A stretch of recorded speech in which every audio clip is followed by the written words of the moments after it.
Today on this episode of The Brain Surgeon's Take, we will be discussing why American media is corrupt with owner of Miami Community Newspapers and nationally recognized journalist Grant Miller. Our news stations are influenced by several factors outside the realm of truth. To this end, learn how modern-day media in the USA may be driven by political, financial, and social agendas that do not necessarily portray reality. Much more on this podcast episode. Welcome back, everyone. Here's my take on Grant Miller. He's an experienced journalist who has seen it all, including the evolution of American media over the past several decades. Media is one of the most powerful forces in society. Media sets the lens by which we all view the world. Every event, every tragedy, and every triumph is perceived by how the information is delivered. Ideally, the news would simply be the presentation of facts, allowing the public to form their own opinions. But at the end of the day, the facts alone don't sell and don't pay the bills. In addition, corporate America, which includes media, has an agenda. It's safe to say the current state of affairs of American media leaves much to be desired. How can the same story be construed so differently depending on the network involved? It's because media is greatly influenced by financial and political ulterior motives. What's the solution? Where do we go from here? Listen up as we discuss why American media is corrupt. Check it out. Hey, Grant, how you doing? Doing great. Listen, man, great to have you on the show today. Excited to talk to you about a controversial topic, which is how flawed our current media is in this country. I think the more we learn about the flaws, the more, distressing it becomes. And I look forward to hearing your opinion since you've been in journalism for several decades. Everything is flawed. So we have to figure out how to work it out in the journalism world. Totally. Let's start with your background. How did you first get involved with journalism? Our father was on Channel 7 in the early 60s, like 59, 60. So we all got involved with that way. Then my father left Channel 7, went to WEDR, it's a radio station in Miami. Then he bought a shopper. That's all ads. And then he got into sooner or later got into the newspaper business.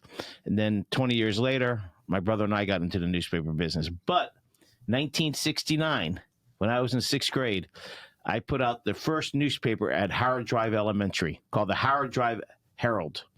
So at sixth grade, I knew what we wanted to do. And what about in your experience, since you've been doing it for so long, explain the power of media. Essentially, media determines how we view the world, correct? Well, I don't know if it views the world, but gives it a different opinion. Not everybody's opinion is correct. I write opinion pieces once a week. And the difference is on what we do. If you disagree, we want your opinion. We want you to tell our opinion. We want you to state what you see are the facts. Other media doesn't do that. We want, if you disagree with me, and if I'm on a video podcast next week, I'll have you come on and voice your opinion. And if you're in print, we'll publish your issues. And so we battle it every day. I had an issue on something in South Dade, and I got a lot of people complaining to me in person. I put my phone number on all my stories. I put my phone number or email so you could contact me direct. Now, how do you feel that journalism has changed in this country over the last several decades? Well, it's interesting because has it changed, or are the consumer getting smarter? Is the internet giving more information? So did it change? I don't know. I think it's changed, but I think it's changed for the better because people now get their own opinions. They could go on Google, get some facts, and voice their opinions about it. So I think it has changed, but I think for the better.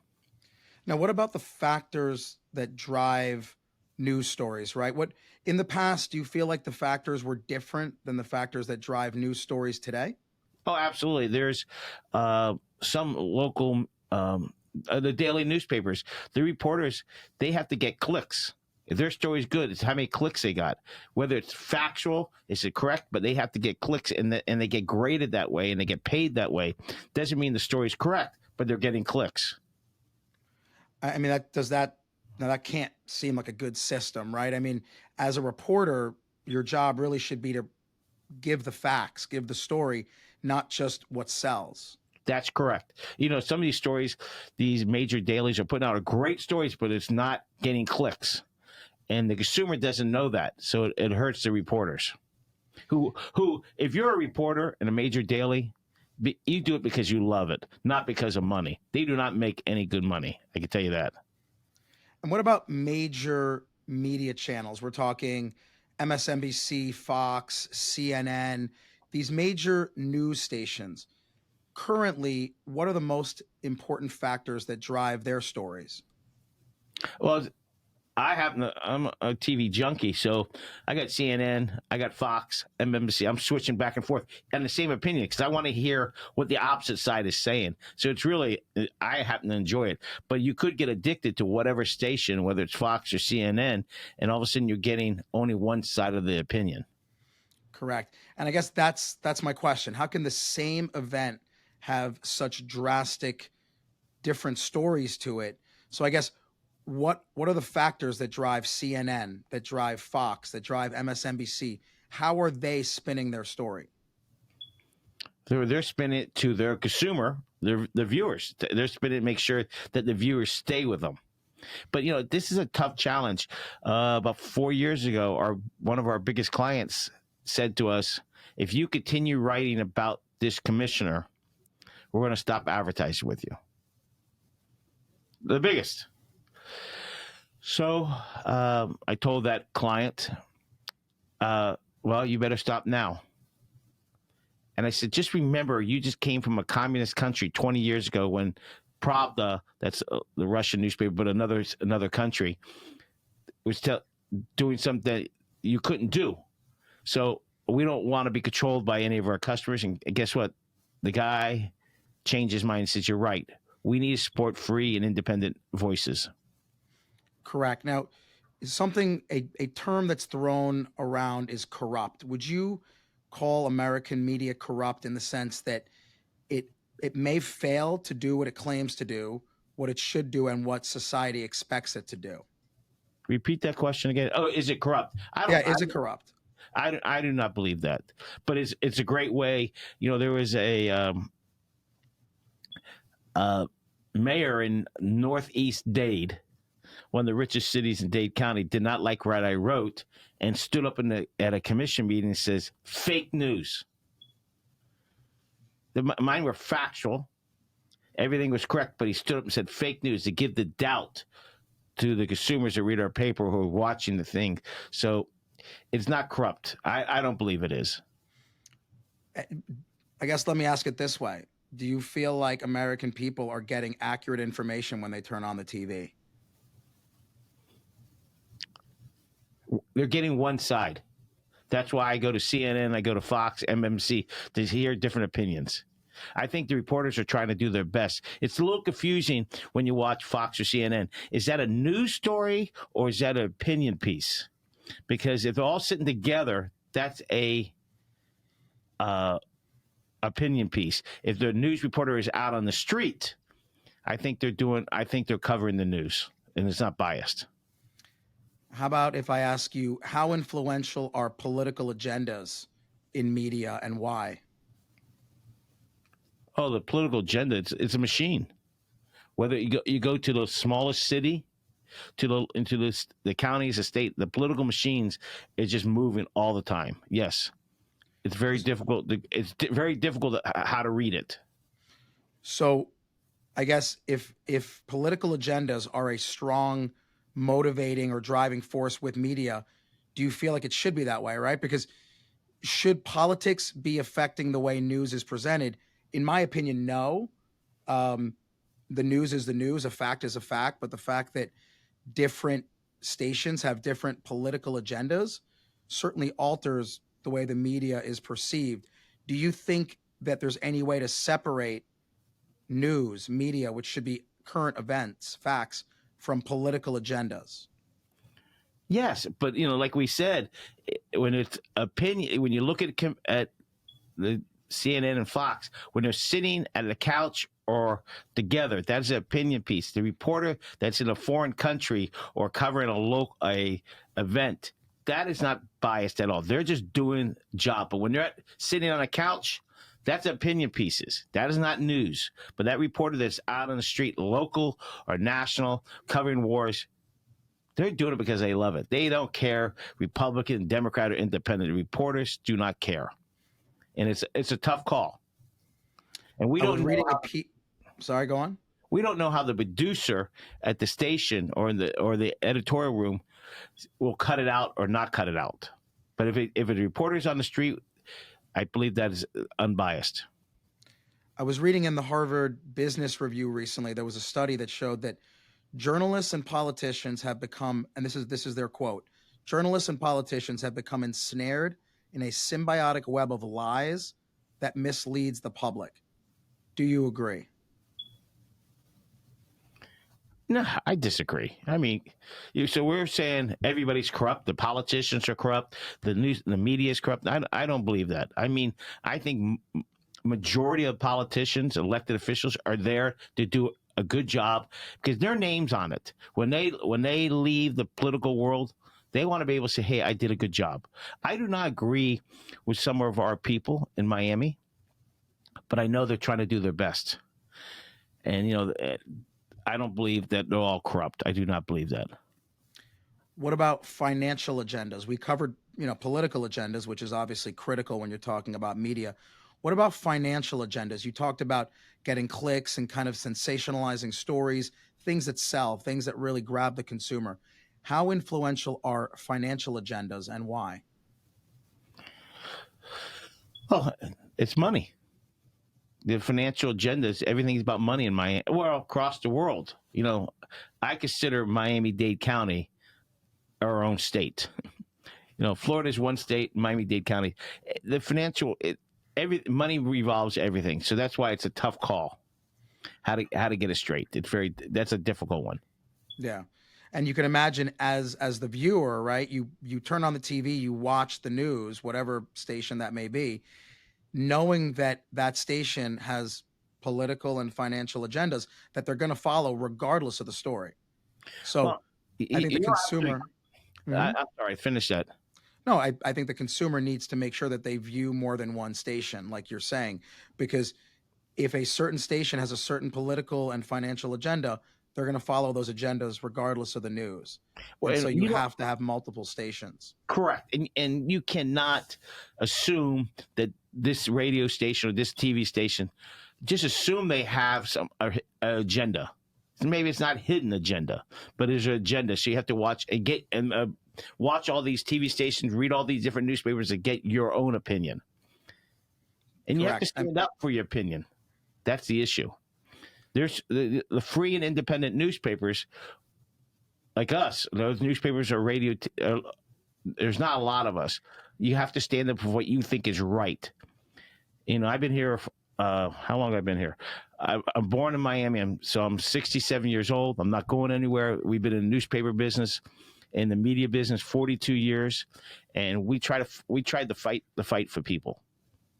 In your opinion, how does the U.S. media compare with other industrialized countries? I think the United States has multimedia, TV, radio, print, all social media. So it's giving everybody their own opinion. That's what's happening. Everybody has their own opinion and they're posting it. So it's very confusing in the United States. Other countries don't have mass media as much as we do. So I think we have a great advantage. Speaking of mass media, how do you feel that social media, which is what you're basically talking about, anyone can post their opinion at any time. Do you think that helps or hurts the mainstream media, distrust, and conspiracy theories? Well, there's no question. Some of these social media people, you can post it, they're getting paid. They're getting paid to promote their agenda. So it's very confusing to the regular consumer what is real and not real. They're just they're stating facts that aren't really facts. So is it helpful? hurtful. I think it's a little hurtful, but that's why America's great. Everybody has their own opinion, and Now, we have sorry. no. We all have to look at all different media and make our own opinion on stuff. How do you feel that the COVID pandemic altered public distrust? Was that something that hurt the U.S. media, or was something that boosted it? Well, the COVID is very confusing for everybody. Do you get shots? Do you not get shots? I listen. I went to my doctor. My doctor said, "Go get shots." I get shots. I said, "Doc, when you get shots, I'm getting shots." So, but it was very confusing because half the world says, you make a good point. Half the United States says, I'm not going to get shots because blah, blah, blah. So I think COVID helped us. I mean, COVID is a perfect example of how the media really had nothing to do with the truth and was just political agendas. That is correct. But I still think that COVID helped the United States. We haven't had a crisis like that. And I think that, when was the last time we had a crisis like that? 50, 100 years, 60 years? Yeah, something like that. So I just think it was good. Do you think there's any reliable, non-biased news sources out there, or is that a thing of the past? That's like a fictional ideal. It's like in Washington, the Washington Post was supposed to be it, but now it's slanted. It's owned by Amazon, correct? Yeah. Jeff Bezos, he lived in Miami for a couple of years. There's got to be some bias in there when the owner is one of the richest men in the world. I'm sure the agenda is being pushed some way that we don't know. Correct. And everyone talks about the BBC maybe being an example of what the least biased news source would look like, but even that obviously has ulterior motives. Would you say that only a minority of Americans recognize how skewed the media can be, or do you feel like most Americans just turn on the news, listen to it, and take it at face value and don't ask questions? Yes, I agree with that.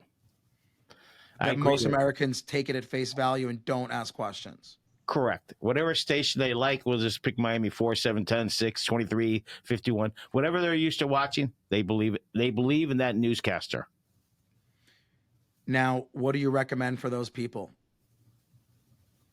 What do I recommend? Meaning, do you think that's a good way to take in the news, looking at one station, one opinion?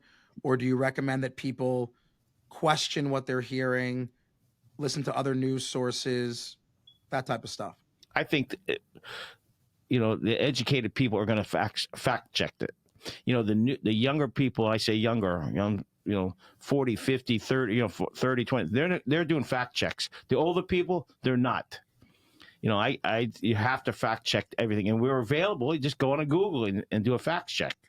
Not that that's perfect, but it's close. And something else that's really spiraled out of control, especially over the last decade, like we were talking about earlier, are these conspiracy theories. They've always been around, but they're clearly at a much higher rate. There's so many rampant, conspiracy theories for every event that happens. What do you think is the reason for the increase in conspiracy theories in this country? Well, the people way over here are throwing mud on everything. The people in the middle, we all want to move forward. But if you're not winning on either side, they're putting conspiracy thoughts into everybody. So you think it's a product of the polarized politics that we have? Yes, no question. Yeah. No question. And do you feel that the way our media is going, the different agendas that are on these media stations' lists, do you feel like the media plays a role in putting American democracy at risk? That's a very good question. Is it putting at risk? I think most Americans want what's right for our country, but I don't think it's a risk. I think it's a challenge. So I think that every time something comes up, people are fighting to make sure that it's honest and good for our United States. I like that view. And off of that positive comment, give us your prediction of what the U.S. media looks like in 10, 20 years here in the US? You've seen it for the last 40. You've seen it evolve. Give us your prediction on the trend and where it ends up in 10, 20 years. Well, I got 30 more, Doc. Love it. If my Love brain, if I can last to 97, I will. It's an interesting question. Where do I see it?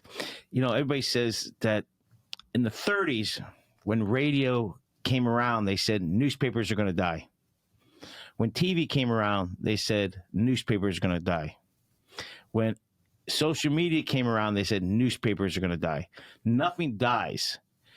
Everybody's working to get more educated, more news to the local people. So I think it's going to be more micro news over in the next 20 years. People want, like for us, people want to know what the Girl Scouts are doing, the Boy Scouts are doing, what the local people do. And I think the major dailies are going to have to cover better local government. And I think the media is going to be stronger than ever because people are dependent on it. Remember, before our ancestors used to listen to the radio all day. I think we're all going to become news junkies in the next 20 years. We're all going to, and I don't know if TV is going to be around. Correct. It's really evolving very quickly. And I would say, number one, thank you for an amazing interview. I really appreciate your time. I think the take-home point from an interview like this, talking to someone like yourself who knows the field better than anyone else, is it's evolving, it's changing.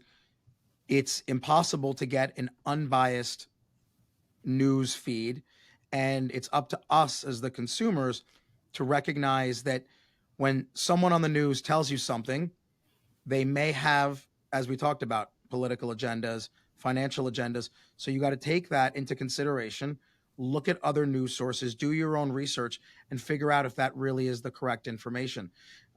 It's on the consumer. I think that the onus is on us when we're listening this to realize that someone is not just reading us the facts. It's being spun in a way that benefits that news station to some degree. Doc, when you see a patient, you give your opinion, the patient says, "Hold on, Doc," and they turn their back on you and they Google what you just told them. They're getting a second opinion, correct? It happens, I'm sure. Correct. Or a third opinion. Even though you told them, that's how the news is going to be. We have to get people to make sure you get the second opinion, third opinion, until you get the right answer. Listen, I don't do that with my doctors. My doctors say, I listen to them. But we all want to get a second, third opinion, and we have to do that in the news world. Get other people's opinions, and then make your own opinion the right opinion. Yeah, I think the only difference when it comes to medicine, I always tell my patients, I'm fine with you getting as many opinions as it takes. Just get it from a specialist who knows what they're talking about, because not all doctors are specialists. Not all doctors are particularly proficient at a certain condition. And I think it would be great if what you hear in the media was factual.